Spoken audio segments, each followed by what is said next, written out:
Welcome to the Industry Show. I'm your host, Nitin Bajaj, and joining me today is Prerna Khemka. Prerna, welcome on the show. Thank you, Nitin. Great to have you here. Tell us, who is Prerna?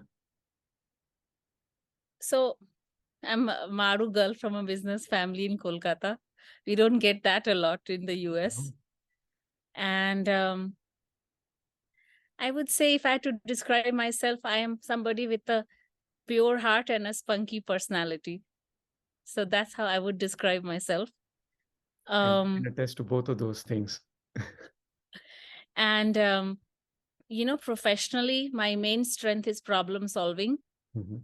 I have been told that I can solve big problems in a very precise and simple way. I like to simplify things. I don't like complicated things. And I recently did my core values just to Mhm. understand who I am a little bit better. And my core values are family, fun, honesty, courage, enthusiasm, and optimism. Love it. You said two very important things. One, simple. Simple is not easy. And that ability to simplify things is amazing. It's a it's a superpower. So I'm glad you have that. And then Thank the you. other one is to find out the core values, what one is made of, what what am I made of, and where do I need to drive, that helps bring a lot of clarity, not just to ourselves, but to people around us. And so thanks for doing that. That's not many people get around to knowing themselves and telling others what drives them and how they can help other people around them. It also is very helpful because as we get older, it's Mhm. all about decision making and choices. What client do you want? Where do you want to go? Which friend do you want to hang out with? Where Yeah. do you want to eat? Every little thing is a decision, and it helps you filter what you want to spend your time, resources, and energy on. Yeah. Cutting the noise out is a big deal. Yes, it Yeah. is. So tell us about what is My Hair Smart, and give us a sense for, what's the mission, the vision behind that. What are the core values of My Hair Smart, and something I'm personally very curious about. Why do this? So, HairSmart actually stemmed from my own story of hair loss. um Life happens, and Yes. because of a lot of stress, I was almost completely bald in the front. And I was offered a lot of hair transplants and everything from doctors, but I have a background in holistic health and wellness. I'm a yoga and meditation practitioner and teacher, and I believe wholeheartedly in living life in a very holistic way. So if practice what you preach. So I was like, wait a minute, if I am so much into health and wellness, it makes no sense for me to take drugs and get a surgery.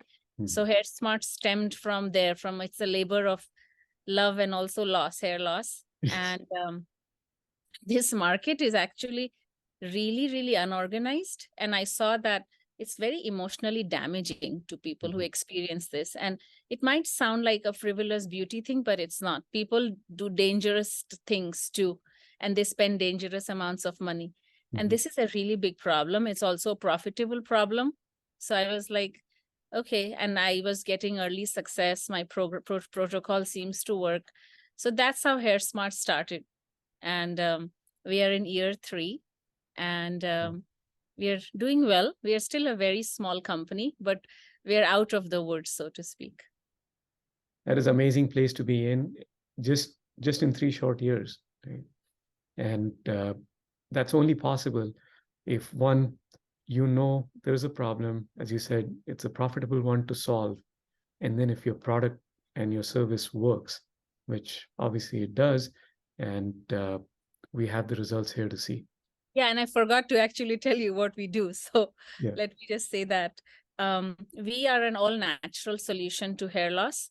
And we are unique in the sense that we match every client up with a hair coach. Mhm. So they follow up with you at 0, 3, 6, 9, and 12-month mark.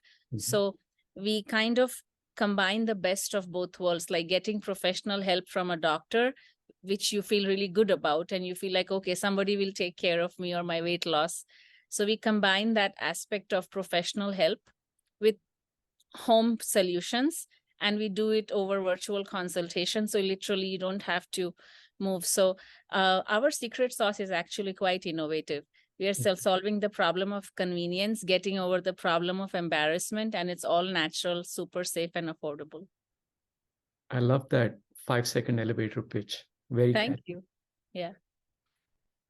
Tell us about the, you talked about the why do this, right? It helps a lot of people gain their confidence back. And it was something that you personally struggled with. I'm curious to know the impact of this. I mean, in 3 short years, you have gotten into many different aspects and areas, working with a lot of different treatment and solution providers. Give us a sense of the size and scale a little bit.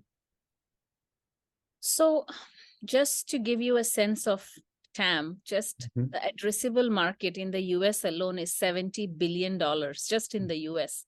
In fact, you know how weight gain is the number one, like Yes. obesity is the number one modern epidemic. We all know it. Lifestyles have changed, nutrition has changed. Hair loss is the most searched Google term right now. Wow. And that just will give a sense of awe. Like, Nitin, you are blessed. You are one of the few people who are so blessed. And I hope you never have to be my client. Like, so, Thank you. so, but because of changes in lifestyle and changes in stress, previously people in their 40s and 50s would lose hair, which is mostly normal, like aging and everything. But what's happening now is kids are losing their hair, like people in their 20s, and it's very, very devastating. Hair Mhm. loss is linked to suicidal rates going up and self-confidence going down. And you and I don't think like that. We are older and we have kind of like, lived our life. We are married, but imagine a 22-year-old kid looking like a 40-year-old because he doesn't have hair and he cannot get dates and he's tanking in his social life. So that's the impact we are talking about. So literally everybody who is 18 and older is a client. And Mhm. statistically, 80% of all men and women over 18 are losing hair right now. So that's just like, it takes a moment to sink in. Like everywhere I go, every building, every family, every social setting, everybody's a client. It's a huge So market. yeah, it's a really, really big market, and it's growing because stress is here to stay. Yes. People are so isolated, overconnected socially, and not really emotionally nurtured. And in terms of our revenue and how we are growing, so hopefully we'll cross the $1 million mark in sales, and we're a bootstrapped company, so I think it's a big success. It is a huge success, especially in these times when everyone wants to raise capital before they have the revenues or the numbers to show for it. Congratulations. Thank Doing you. it. Now, huge market, huge potential, amazing revenues. What's the one big challenge you're facing?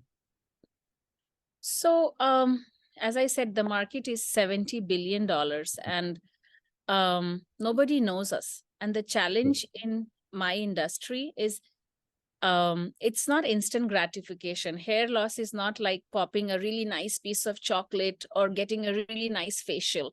So if you don't have money to build your brand, you better have an instant viral kind of product that somebody can use instantly and look cool or look better or feel better. Like, either brings you pleasure or takes away pain. You have to have that instant thing. So the challenge we are facing is we are bootstrapped, so we don't have a marketing budget. Mhm. And B, our product takes 3 to 4 months because hair is impossible to grow instantaneously. So the challenge is to get the word out because it takes 4 months for somebody to get happy. So the organic growth rate is slow. We are not like a viral worthy product. Makes sense. Very well thought out challenge. On the flip side of challenges come opportunities. Now, other than this ever-growing market that you have, is there one opportunity that you're really excited about? Yes, this angle that we have taken, where Mhm. we are not only drug free and natural and home based solution, but the angle we are taking is we are giving you a hair coach, Hmm. is it sounds like a more labor intensive proposition, but it also creates a lot of opportunity for us. Our customer acquisition costs are really low because our consults are free. So we don't sell e-commerce products. We sell e-commerce as a free solution, a consultation. So everybody gets a consultation. And then we have a really good team of hair coaches that consult them and do a customized treatment. So our market strategy is very innovative, and that's creating a lot of opportunity for us. And also, for whatever reason, people are really interested in female funded, color, immigrant, like ethnic diverse entrepreneurs. So whether I get the results or not, at least these things are opening some doors for me. Absolutely. And I love that model also because when these leads do come in, they're very well qualified. You know who's going to act on it right away, who might sit on it a bit, and then you reach out to them after the fact. And of course, the diversity and having you at the helm of all of this makes a big difference. Thank you. Now, looking back at your own journey, I'd love for you to share with us two moments. One that blew your own expectations and became a success beyond your imagination, and another experience where things did not work out as you had expected. It became a failure and a lesson. Well, obviously, the list of failures is much, much longer. I would be lying if I said it's success. Journey of an entrepreneur is not like this, Nitin. It's Yeah, this. It's a series agreed. of lows and maybe one spark of a high. Yes. So I have a list of failures, but a big failure that ended up being a very big lesson is I have had a tendency to feel very intimidated, like either people are very senior or they're older than me or more successful. I don't believe that, but sure, go ahead. So I would bend over backwards. Like I've had to manage teams that are sales reps that are 70 years old, and they would make comments like, we've been around the sun longer, we've been in sales longer than you've been born. So and I've had a hard time giving feedback to people who work for me, or to clients who like are just in a win-loss kind of a relationship. And I've bent over backwards, and I've done this for a long, long time. Even in my personal relationships, I've always been the one who is dumped. Like I have never had the courage to like stand up or like say it's not working for me. And recently I lost a really big client, and I cried for months and months, the whole relationship of the relationship, like the whole course of the relationship for a year and a half, 2 years. And every time I would be miserable talking to the client, giving them what they want, but I still kept doing it. And then one fine day, finally, I was like, okay, I'm going to stand up and have a backbone. And even if it means I have to lose the client, so be it. Like I'll lose, he was 15% of my whole company's revenue, if not more. And it took 2 years of some like an abusive relationship for me to stand up. And the lesson that I learned is invaluable. Now I'm still like nice. I still want to please people, but that like dignity and respect and what do you really stand for. And it's okay if everybody doesn't like you. It's okay if you don't work with everybody that was a lead. And it's okay if you lose a client, because your peace of mind and your core values, and this is just not worth it. And that's been and it just happened this year. So I've literally just grown up this year. We're not late, we're not early. We grow up when it's our time. But But yeah, I'm jokes. still very emotional thinking about it, because the number one thing that all my closest friends and family tell me is, you can tell them like something, like they work for you, you're paying them. I'm like, yeah, but how do I tell them? And I've always wanted to be too agreeable and amenable versus, but it's changing, and I feel so much more peaceful and so much more centered and grounded. And I feel like I have more self-respect for me now. Yeah, and in the time we've known each other, I've come to know you as someone who's really strong, who's very personable, very nice. But that's why I said, it's hard to believe that someone can intimidate you, because you seem very clear about what you want, what your goals are, where your priorities are. So that said, thanks for being so transparent and vulnerable in sharing your experiences, because these are not easy moments to live through and to think about them again.